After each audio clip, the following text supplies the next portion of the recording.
In rainbows? Is that? Oh, Radiohead. Oh, okay. That's Radiohead. Got it. That's Hello. my little brother, Alexander. Nice. Oh, we got the Taylor Swift beside the Kendrick. Nice. Hello. No. Well, it's been a hot minute, hasn't it? A little bit. Actually, no. We've had longer minutes. It depends how long it takes you to edit this episode. I'm just kidding. Well, welcome back to the Exceptions Podcast, everybody. This is your favorite DJ, Fenmore, with Jess. Bodrug. Yeah. Welcome Do back. you still hate your last name? It doesn't really matter. I don't love it. It's weird. It's a weird combination of letters. I don't know. Please tell her name. You pronounce it right, actually. What do people say? Bodrug. Bodrug? Yeah. Oh, I think they're trying to make it fancy. Like, it's not Bodrug. It's just Bodrug. Just straight up. Hey, so Jess, what are we starting first with? Okay, so. False. My theme song. Thank you.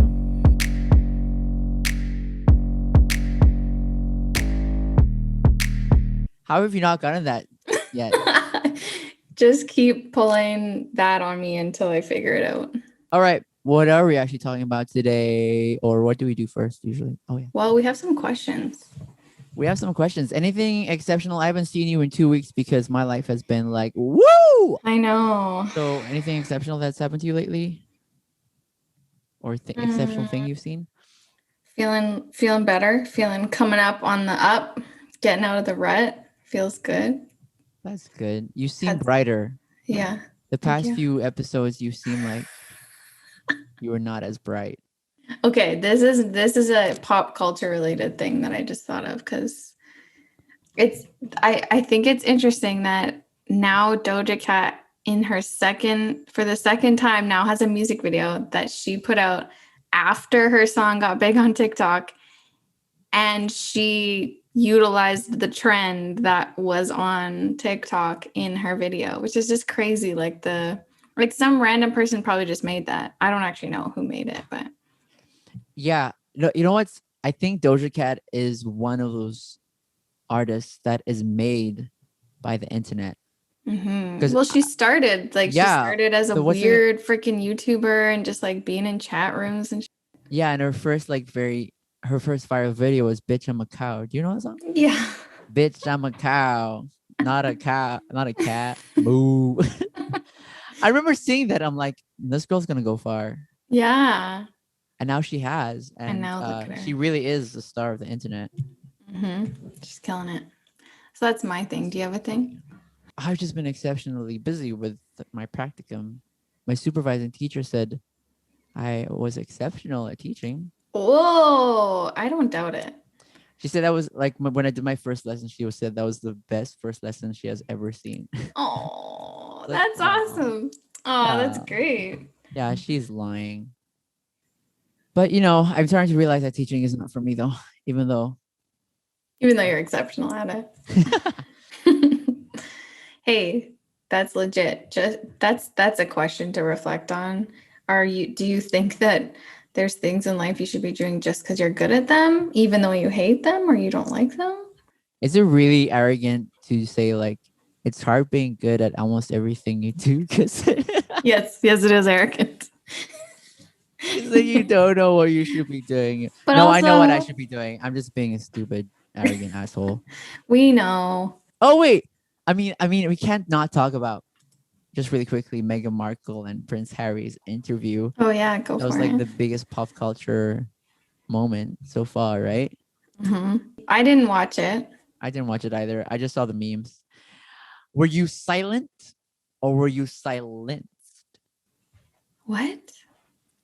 Were you silent or were you silenced? I was talking to a friend, and it's just surprising that a lot of people are like, what? The Queen and the royal family is racist in any way? Like, what? It's just like, oh, okay. It's not shocking.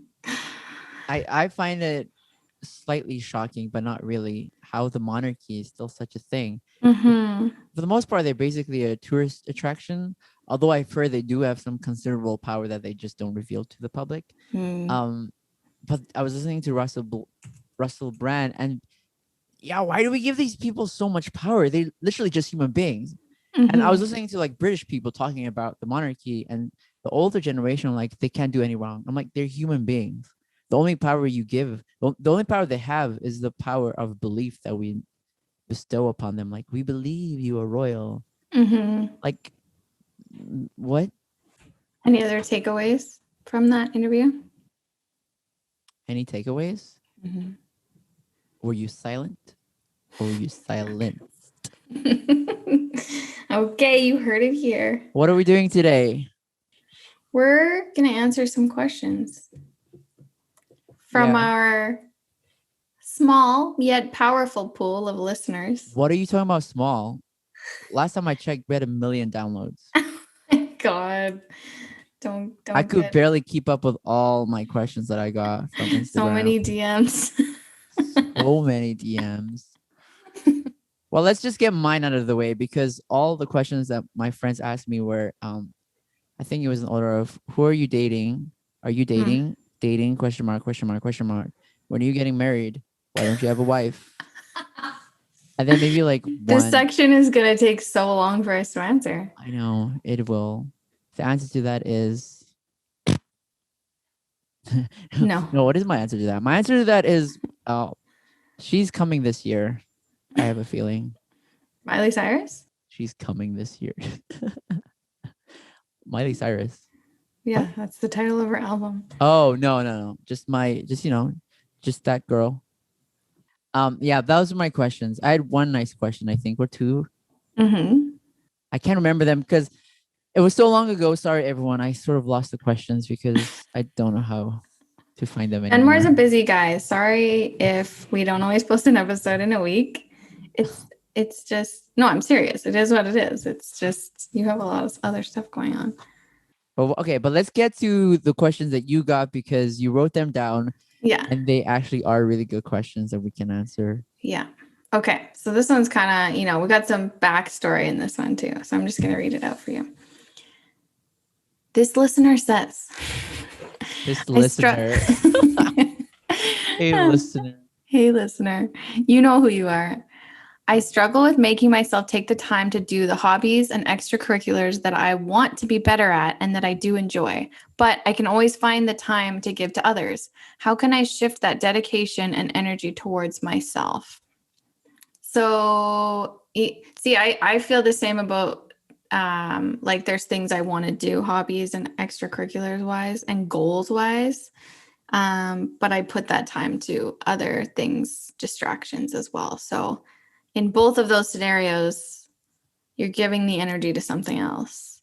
How do you shift it to the things that really matter? Well, giving to other people does matter. I mean, it's not that it doesn't matter.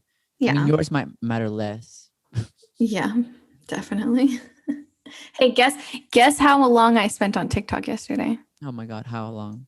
45 seconds. Oh, wow. Why did you even go on?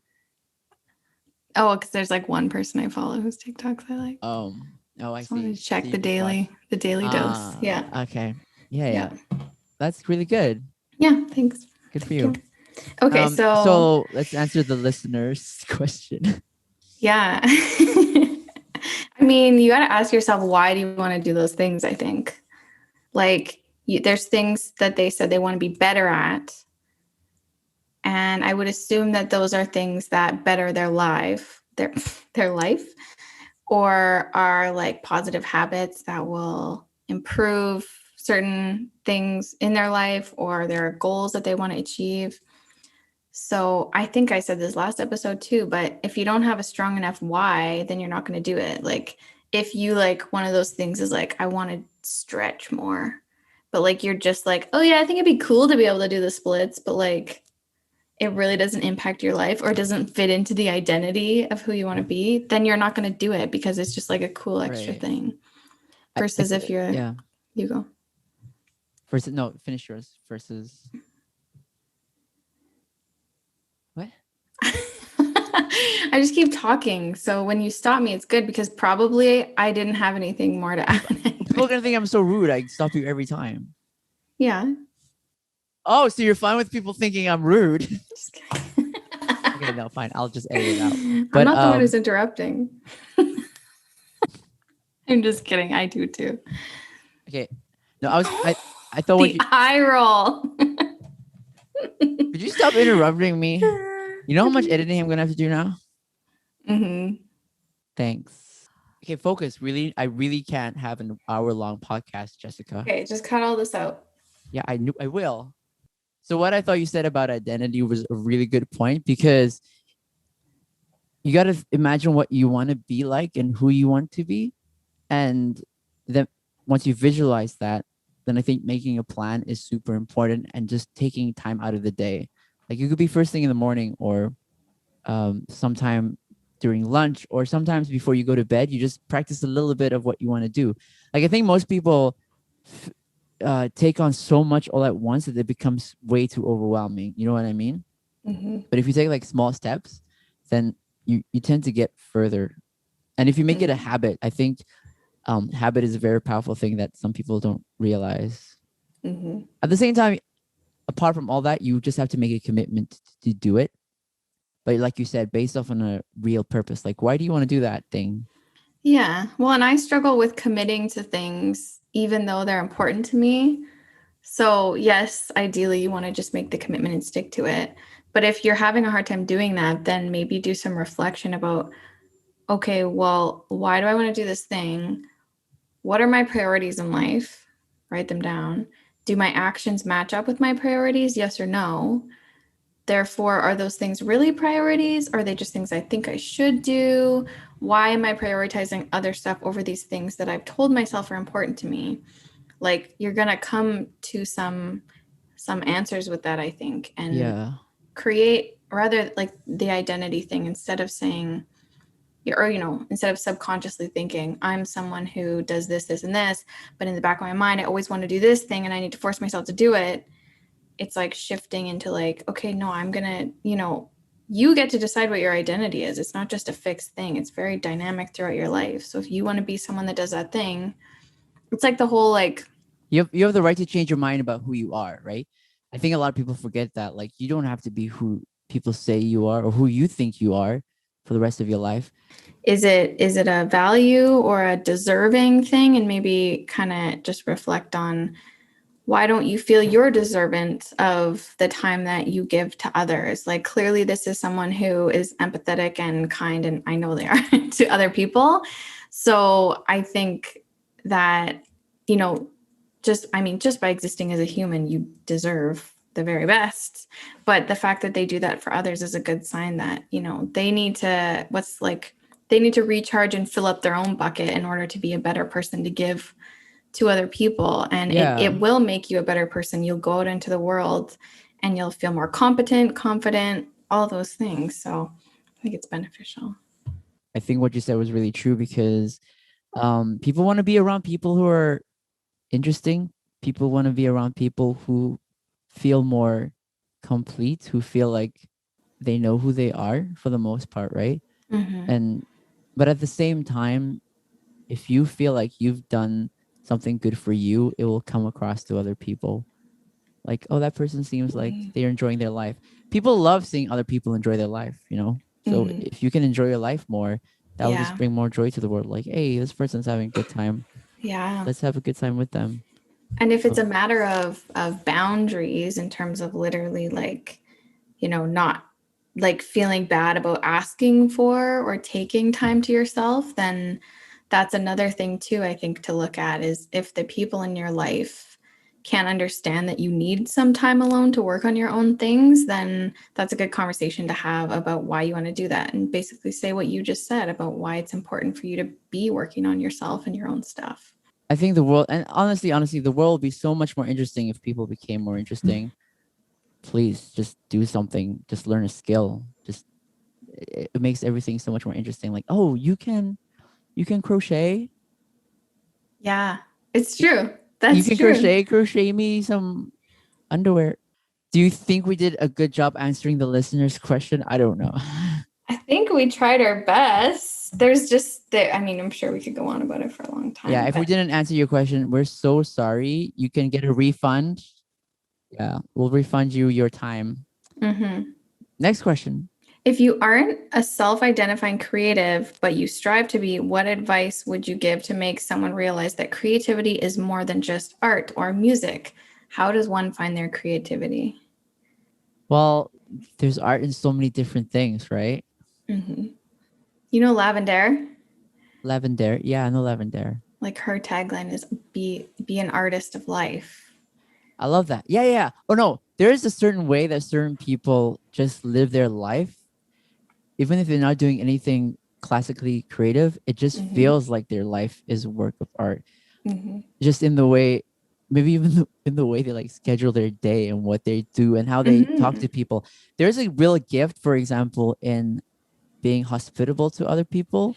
I don't know how to explain it, but people have it down to an art, like making someone feel so comfortable and welcome and like welcoming. So feel so good. I know someone like that in my life, and she's so amazing. And that's an actual gift, and I think that's an art. Or like cooking, that's an art. Yeah, how you dress, how you do your hair, how you like decorate your home, like even the music you listen to, like literally the energy you bring to wherever you are is creative, and you can like kind of play with that. Like, what energy do I want to bring to the situation today? Yeah, like a calming energy, like vibey energy, like how you solve problems. That's a form of creativity. That's literally, you need to be creative to solve problems. Like, it doesn't just have to be art. Like, you can be creative in science, you can be creative in how you interact with people. Like, just, I think the best way to go about it is to just like any little curiosity you have about anything, just follow it and play with it. yeah. If you're like, I might want to collect rocks, but like, I don't know, what's that going to do for me? Just do it. Like, just see how it feels. The point of creativity is to experience the joy of life. Bro, life is a game. It is. I've started to realize this more and more, and you can hack it. Like the way I'm doing my practicum, I just told myself, listen, I'm just gonna have fun. And when you set that intention, like, is this just fun? Like, let's just play some games and do some stuff. It changes the whole mood. So maybe to find your creativity, think of life as a game, and you're like, well, okay, what's my new adventure? What adventure can I get myself into, and how can I make it interesting for myself? Yeah. Ask yourself how you can have more fun. Yeah. And then answer the question. And say yes to everything. I remember this one day I was doing skip the dishes. I was doing skip the dishes and skip the dishes, delivering food as you would. And then I was on the side of the street, like on a busy highway. And this car pulls up to me and their windows are down and they're blasting music. And this guy just yells at me. He's like, dance. And for a split second, I was like, just felt awkward. And then I decided just to dance to the music. Yes. But when I tell you, the entire car got so hyped up from seeing me. That's amazing. In their experience, I'm like a delivery dude. Yeah. Skip the dishes, just a random guy. And all of a sudden they tell me to dance and I'm dancing on the street. Oh my God. I want to do this now. I want to. In so much joy. I felt so good after that. Like, that was so fun. We should just drive around and yell dance at people and see how different people respond. Just crank the music.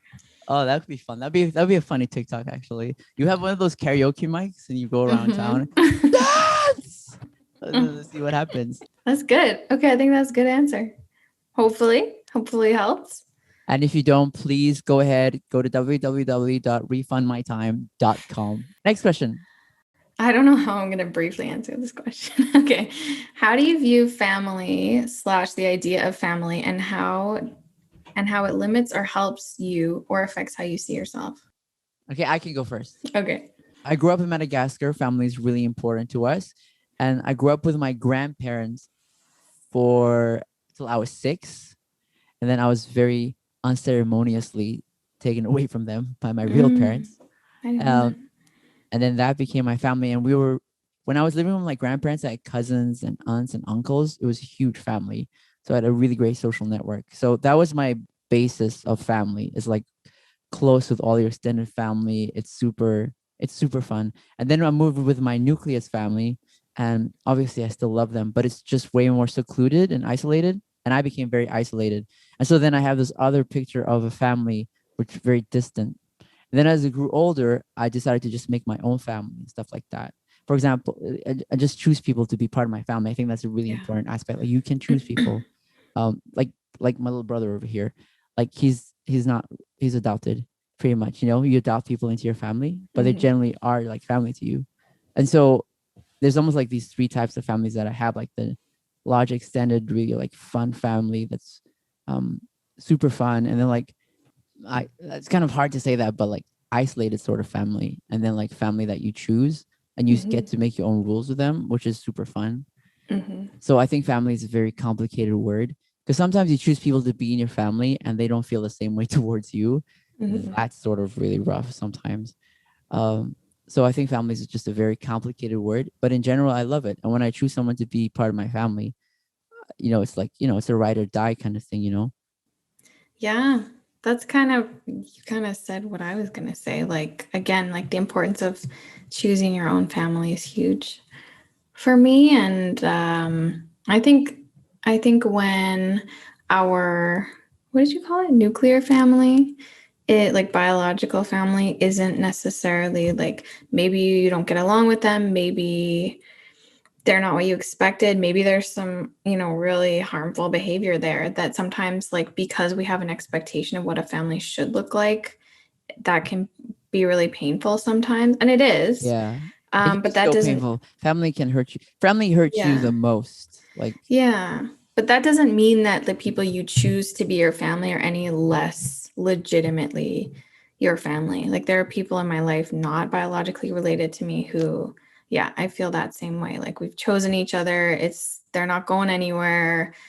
Their children will be like my niece, nephew, whatever. yeah, And I think that's huge. And it is hard. Like, I think a lot of it does have to do with kind of like expectations too, like, and associations, like, just thinking back to the question and like knowing the person that asked it a little bit too, even like when you come from a family situation where it's challenging and harmful and painful, it's easy to just say, oh, well, like, you don't have to carry that with you. But like, we do. Like, it's hard, it's painful. It was a big part of people's lives because when you're a kid, you kind of just have to be with your family. But I think that doesn't have to be like a huge identifying factor of your life. It's something that was an obstacle that you overcame, that you grew from. Doesn't mean you deserved it, doesn't mean it was fair or that it was okay, but look where you are now going forward and what you've learned from that and what you're going to take from that now in creating and raising your own family and all the things you've learned about what you would and wouldn't do. And yeah. we like to think that we don't choose our family, we're just born into it. But there's this also idea, maybe it's a psychological tool that you can use, is that you, before you were born, you decided which family you wanted to be born in and what lessons you wanted to learn in that family. And the Mm-hmm. reason why you're in that family is because there's certain lessons that you want to learn. And I don't want to put a disclaimer to that. That doesn't mean that I'm just using that as a psychological tool, because there's so many people that have been put into families that have just um, ended up in disaster for them, right?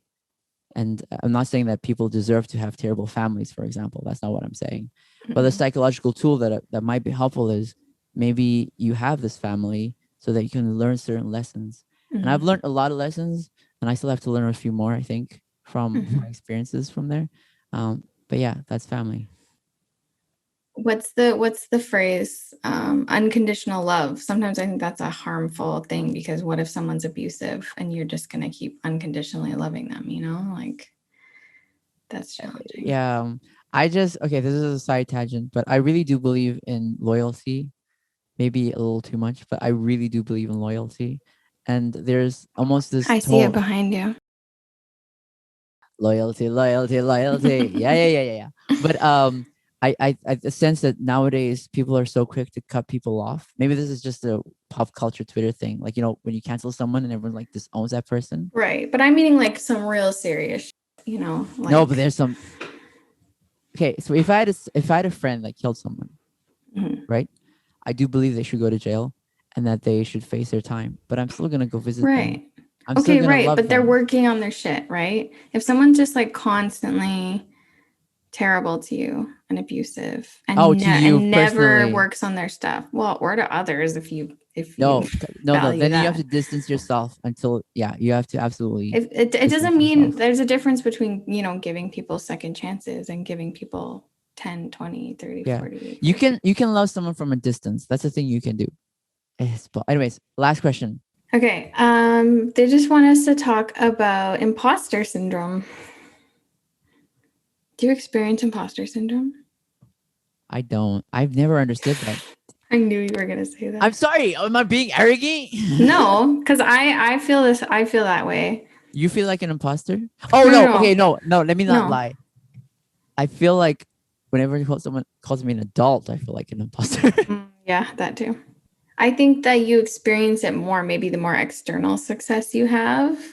So, like, my friend is like a business owner, and I think that that is a very real place to experience imposter syndrome because Mm, it's all new. It's all, you're just trying to figure it out. And I think it was in that Seth Godin book I read at the beginning of the year that was like talking about how imposter syndrome, if you're experiencing imposter syndrome, it means that you're trying something new because you are an imposter at it. You've never done it before.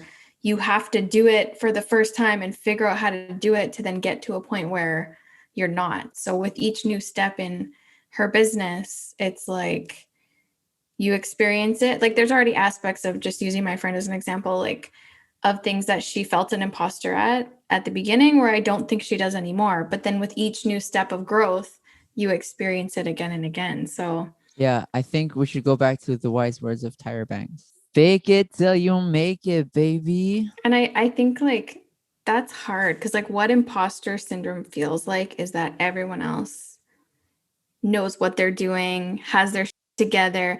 And that's just not true. It's just not. We're Like all people imposters. Just come think of it across that that way. way. Yeah. And even in the way they talk, and you know what? Some people may be strong in certain areas, but like what did it take for them to get there? How much more experience do they have? Like don't try and compare yourself with someone with more experience or with, different, I don't know, demographics to their situation. Like everyone's different. Everyone's an imposter. Your friend Yeah. runs a what? A Cupcake business. right. Imagine those customers. They're imposters. They've never ordered cupcakes before.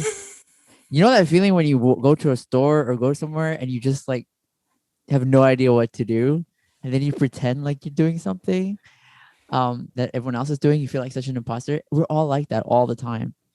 So it's not just business. It's like literally your customers also probably feel like imposters trying to order cupcakes. Like, how does this work?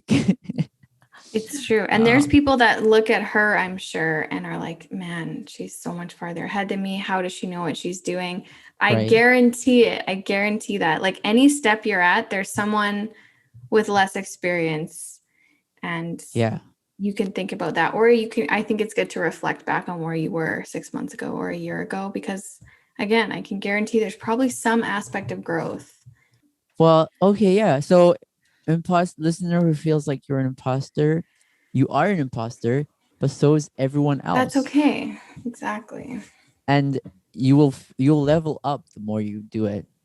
And just going off what we said earlier, if you think of life as a game, just imagine yourself putting on a different character for a while, you know? That's It's fun. true. Just have fun with it. Like embrace new challenges and embrace new adventures. You know my tagline, have fun out there. So also if you feel like you don't deserve the money that you get, that might be one aspect. Imagine giving it away. And I'm sure you'll quickly realize, no, I want to keep this money. It is mine. I earned it. Well, on that note, let's talk about our sponsor of the day.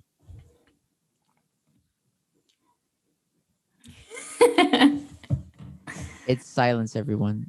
A sponsor of the day is silence, which Jess just ruined. I apologize to our sponsors. All right, everyone. Thanks for listening, watching. We will see you soon, and we'll see you when we can see you. Okay, we're trying our best. Yeah, and remember, We have fun appreciate out you. there. I remember have fun out there. Every single time